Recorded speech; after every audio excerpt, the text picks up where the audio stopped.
We're going to kick off our event today from Richard Nuffer, the Chief Learning Officer with the Department of Defense. Now, a little bit about Richard as he gets ready to join us here on screen. Hi, Richard. Good morning. Richard has over 30 years of demonstrated experience in leadership training and employee development in large government agencies with as many as 25,000 employees worldwide. Over the course of his career, he has been accredited with spearheading the development and delivery of training for classroom, webinar, online, and reducing training cost per student by more than 60% in 2 government agencies, including the Defense Logistics Agency and now the Department of Defense. So I'm very excited, Richard. Good morning to have you here today. And Richard is going to be presenting The Future of Learning, Altering the Organizational Approach to Ensure Success of L&D. So Richard, I'm going to hand the mic over to you to take it away. All right. Thank you so much, Shirlene. Just to start out, I want everyone to know this is a great group to work with. I've worked with several at this point and really enjoy working with this organization. They're just a great organization. We're going to go ahead and get started in just a second here, if I can get everything up. Come on. See if I can get my presentation moving forward properly. It just didn't come up. There we go. Okay. I have really enjoyed being in learning and development. I've got quite a few years doing that, as has been mentioned, with both the Defense Logistics Agency and with the Commissary Agency. And the Commissary is basically the grocery stores that are on bases and posts all over the world. A lot of people say, so why does the military need a grocery store? If you've ever been in Turkey or Greece or Italy, you'll know that they don't sell things exactly the same as what we do here. And we have families stationed literally all over the world. So the primary purpose of that commissary is for people to be able to go and purchase food that's what they're used to purchasing, what they're used to eating. It's just a quality of life issue for them, regardless of where they happen to be living throughout the world. So we run, it's 230 some grocery stores right now throughout the world. And we compete in the grocery business just like anybody else does. So our organization is kind of unique. Yes, it's a benefit, it's a government organization, but it also functions as a business. So it's a little bit unique. I've really enjoyed that about it, the fact that it is both part of the government, but also a business that's competing with everyone else. So to me, that's been part of the challenge and the fun of learning. I love instruction, I love to teach, but more so, I like the interaction. So I'm hoping that today we can have interaction here. I've got some things that I would like to share, but I would also love to hear from you as we're going through the presentation. As you all know, we had a massive change to our world a little more than a year ago. And I know when that first came up, we're all like, okay, well, this is interesting. And it's kind of a, well, so what? You know, we'll stop training for a week or two and then we'll go back to normal.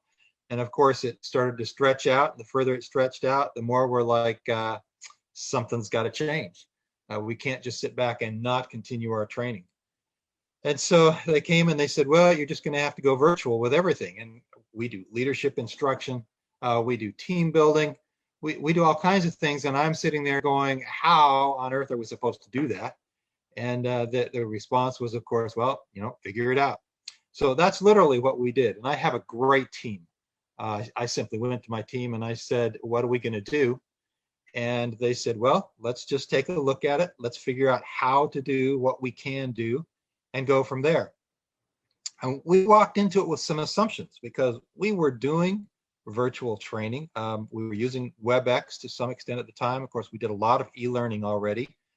But we were used to focusing on the classroom. And so we said, all right, what are our assumptions going in? Well, we're going to use one instructor to do this. We figured the little bit that we had done virtually previously, we had basically one individual. They knew what they were doing. And so they had it down. We thought we can use one instructor.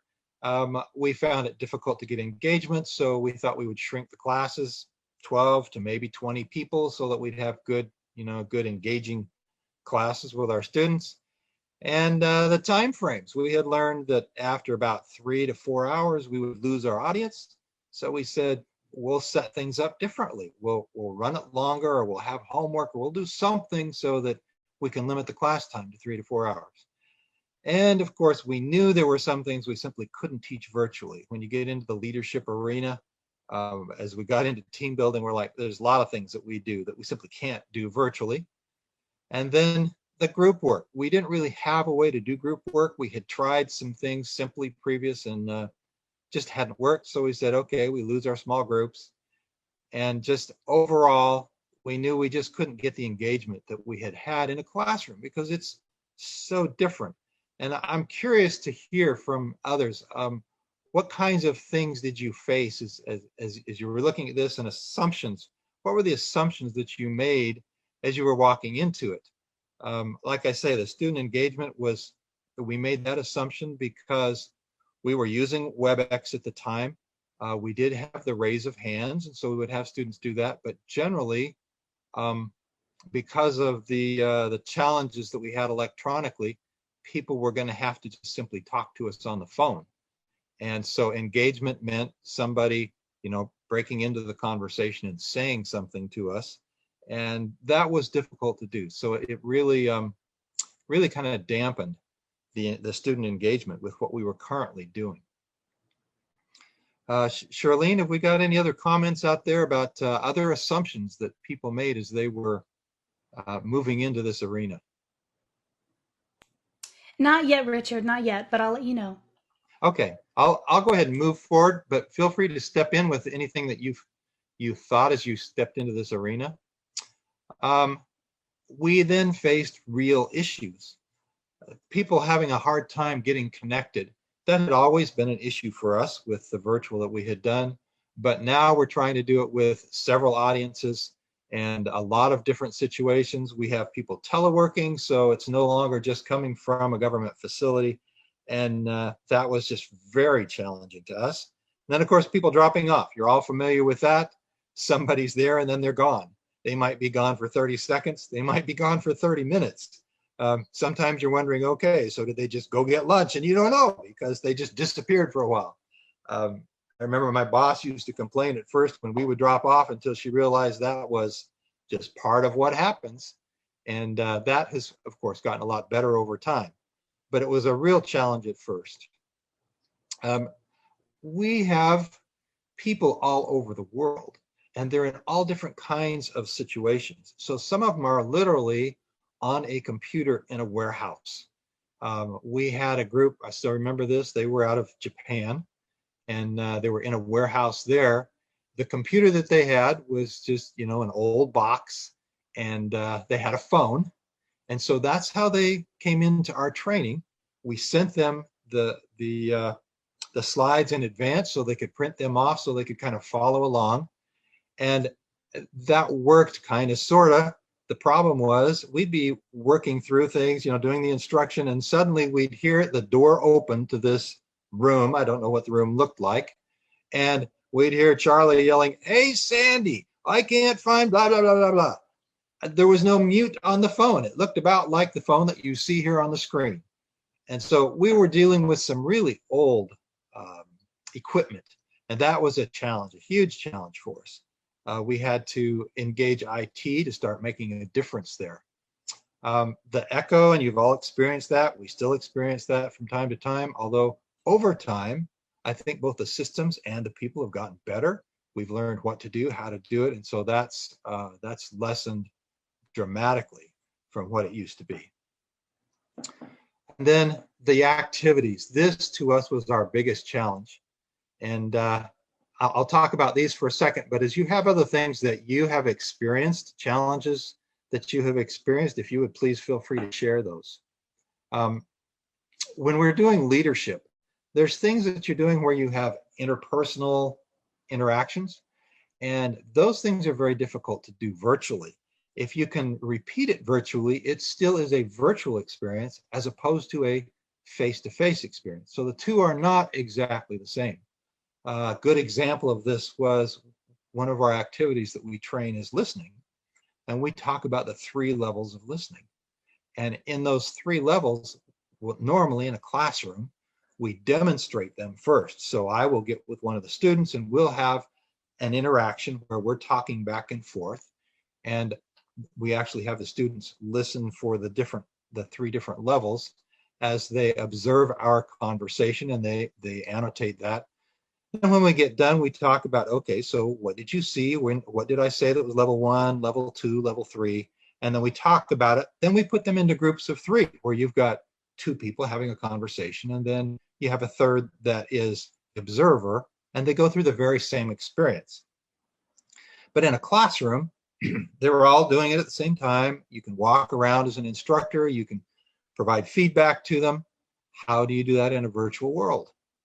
It's different. At the time, we didn't have a way to put people into groups other than to ask them to call each other, and that's really awkward and isn't the same.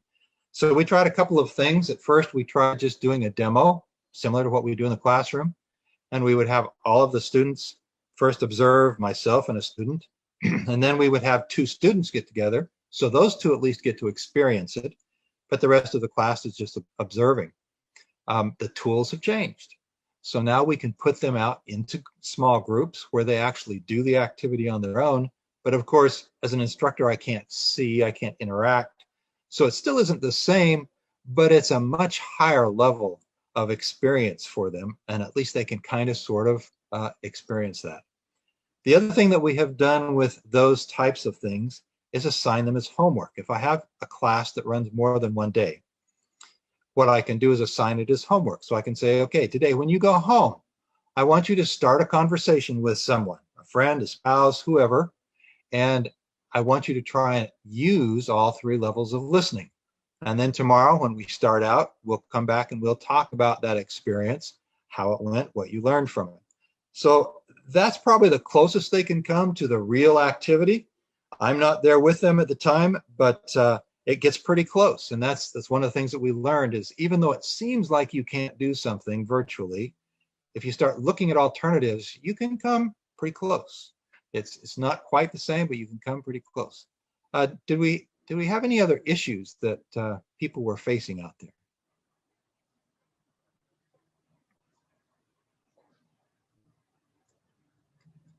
Did anyone come in on the chat, Shirley? I don't have any comments, Richard, but we did launch the poll, which is asking how has the Thank you. pandemic affected the quantity of your training? And 54% said more training, 46% said about the same, and 0% said less training.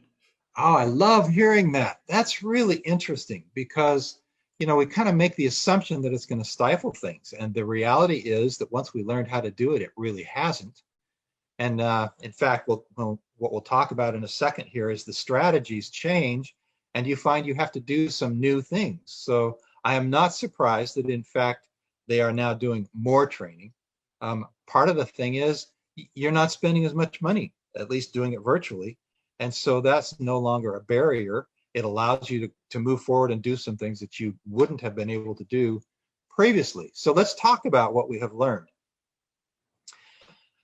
We learned that you did need more than just an instructor. Um, it just isn't possible to assist the students the way that you need to without having what we call a producer. There's a variety of different terms you can use for that, an assistant, whatever. But you have to have somebody that's kind of assisting students on the side that also assists with the presentation, just like Charlene is doing for me here today. We learned we needed another person there in the background assisting with the instruction to make it flow smoothly.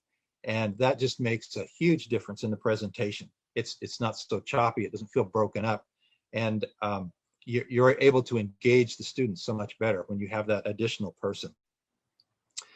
The logistics process changed completely. We were used to working with setting up hotels, transportation, classrooms, all of the physical things that you have to do when you are taking care of students that are coming to a location to meet together with an instructor. So that was pretty much gone, and it changed to virtual logistics. And I just simply hadn't thought about virtual logistics before because we hadn't done enough of that. The idea that you're still having to set up a classroom, you're just setting it up virtually.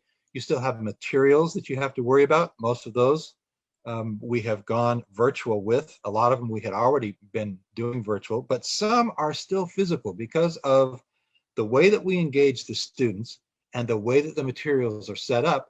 They're still physical materials. It's not really a book, it's a package that they get. And so we actually mail those out to the students, and that's part of our virtual logistics with a couple of the classes that we're doing. But it's, again, it's still logistics. It still has to take place. You still have to say, okay, 60 days out, here's what we have to do. 30 days out, here's what we have to do. It's just a difference in the kinds of things, the different activities that you're having to do to set up the class. The idea of 12 to 20 students. I actually was in a presentation a couple of weeks ago with another individual that was in a college, and they found the same thing. They made the same assumption. Well, 12, 15 students. The reality is you can go 30, 40, 50, 75 because of things like the chat function and the polls. People can feel engaged even though they're not speaking back and forth. And so the engagement level didn't go down at all. People felt like they were engaged because they could interact in other ways. And so we've learned how to use those other ways. And we don't feel limited to 20 students at all. As far as engagement, that really is not an issue for us. Successfully, we have done full days instead of 2, 3, 4 hours. That's another one that surprised us. We still have classes and instructors that are not successful there because they're not engaging like they need to. So that's what we're having to train them to do. But a class where you've got a lot of engagement going on, we like to include videos and then discussion after the videos. If you've got a lot happening, we found that we can go 7 or 8 hours, and it's really no different than it was in the classroom if we're doing it appropriately. The responses back from the students are that they loved the class, they felt engaged, surprisingly. The next one was the interpersonal skills. I talk a little bit about how we've approached that. We now do quite a bit of homework. So it's either pre-work before they come to class, or it's an assignment that they get after class, or we have a break and there's something they're supposed to do on a break. And all of those things allow them to do some of the objectives that they have to do in real life. And they aren't doing it in a classroom, but they're still doing the same thing. It's still the same activity. And so we find that that's working really well. We were truly challenged when we had a group come to us and say, we want some team building exercises. And I'm thinking, how do I do team building exercises? They had a lot of new folks. And so we took on that challenge. One of the things that we changed, I'll just share one example because we just thought there's no way we can do it. We have an activity that we do where we use puzzles, physical puzzles. Each puzzle is in exact squares, so one piece would fit from one puzzle to another puzzle. There's not a lot. I think it's about 24 squares. We put the puzzle in an envelope. We give the envelope to a team, 4 to 5 people. The team has to put the puzzle together. What they quickly realize is that there's 2 pieces in their puzzle that don't match the puzzle. They belong to another team's puzzle. So the whole purpose of the exercise is to get them to realize that you can't just be stovepipe. You can't just work with your own little group. You've got to learn how to work with other groups. And in order to complete all the puzzles, they have to go around and talk to the other groups and find out where their puzzle pieces are and put them together. So that's the actual activity. How do you do that virtually? I couldn't imagine doing that virtually, but again, I just let my team handle it. And they came back with, they have riddles. And a riddle has an answer. So what they had to do, and we put them in their groups virtually. So they're in teams virtually, and each in a separate room.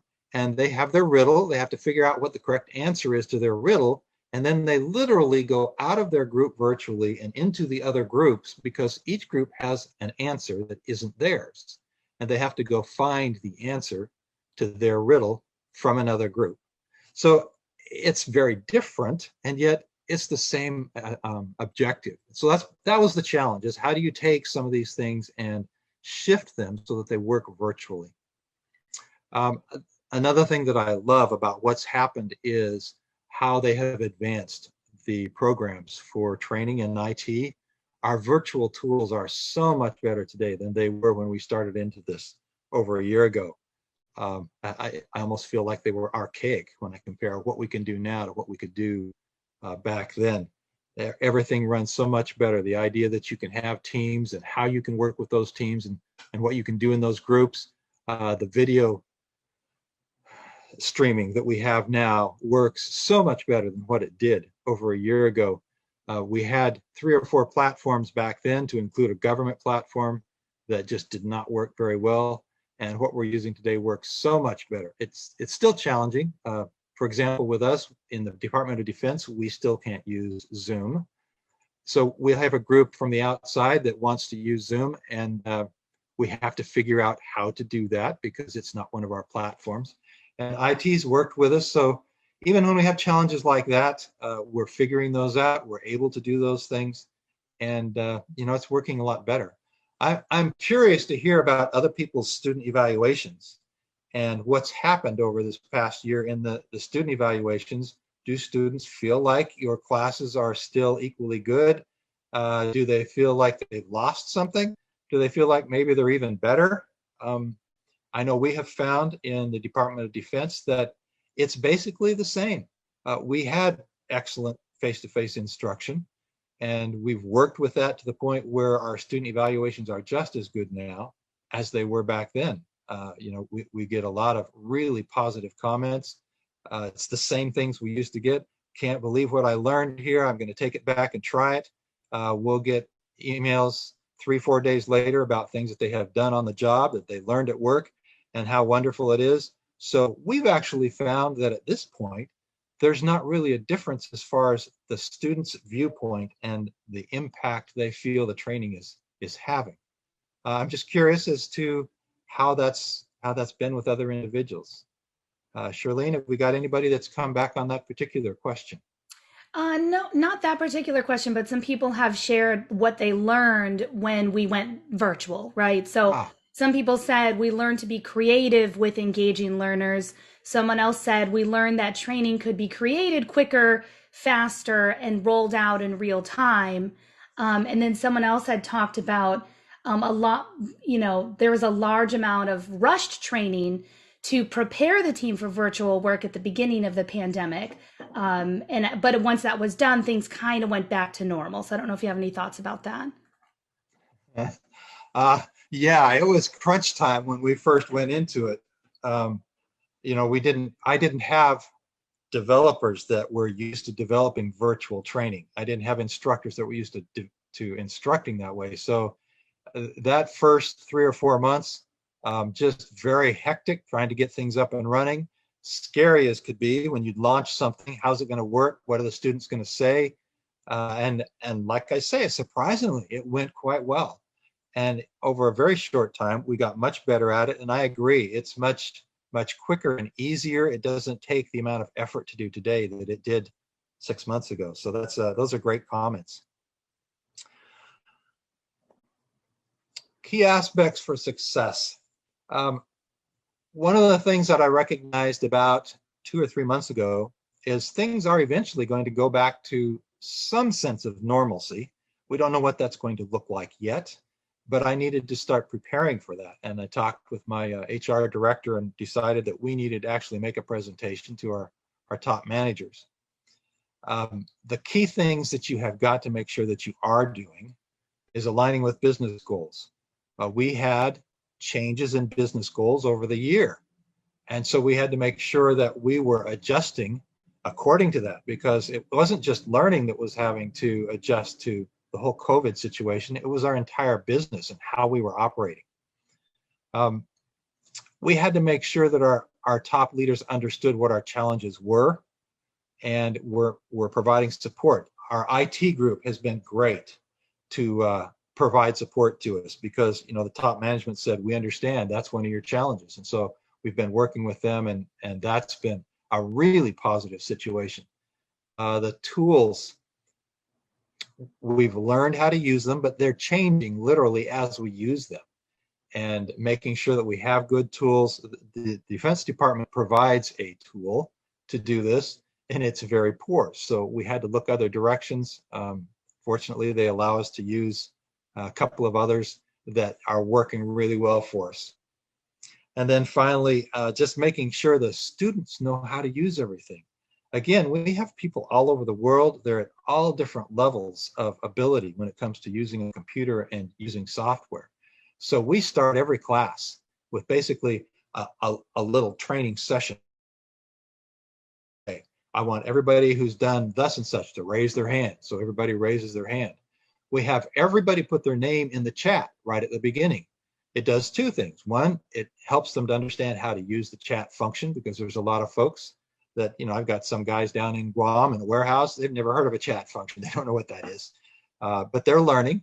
So we start everything with a chat, and we have everybody put their name into the chat, because I might have Gail, who's actually a store associate that's on the training, but she doesn't have a computer because she's in the store. And so she's sitting on her manager's computer. So she's sitting at Sue's computer. So Sue's name is what's going to pop up in the program. And by asking for a chat, I know that it's not really Sue that's there, it's Gail that's there. So we do some things right up front, just teaching them how to use the tools. We just spend 2 or 3 minutes doing that, but it engages everybody immediately. And we've learned that when we do that, the engagement throughout the course just goes much, much better. So the future, I mentioned that we decided it made sense to kind of brief our top management. And I knew that since I was doing things virtual, which meant I wasn't spending the money on travel and hotels and everything else that I had been doing in the past, I thought they're going to want to cut the budget. And I realized that that might be appropriate to some extent, but to make the assumption that we can do everything and should do everything virtually in the future did not make sense to me, nor did it make sense to our HR director. And I actually had some support I knew from our organizational deputy. I hadn't spoken to our director yet. So I prepared a briefing that said, here's what I think we need to do going forward. Here's where we're trying to go as an organization. Here's what I think training needs to do to support that. And here's how I see us resourcing those needs. So I actually identified the changes that I thought would be occurring in costs.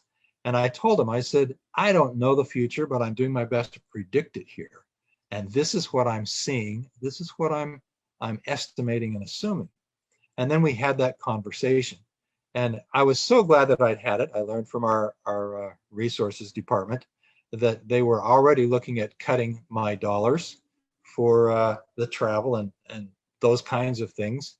But because I was speaking out, they said, this makes a lot of sense. And so it was, it's kind of stepping out ahead of the train and making sure that it was on the track that I wanted it to be on and that made sense for it to be on, because oftentimes you'll have people just making decisions from the top and they have no idea what the real needs are and how it's going to affect people below. So that was a great conversation. We didn't try to make any decisions, but it helped them to kind of see the future and to understand what I needed to be able to support them with their strategic directions in the future. As I looked at our training, trying to determine what we would keep virtual and where we would go back to actual in class, I created what I would call a filter, where we looked at different things. We looked at the interpersonal skills that are required in the training itself. We looked at what has to happen physically.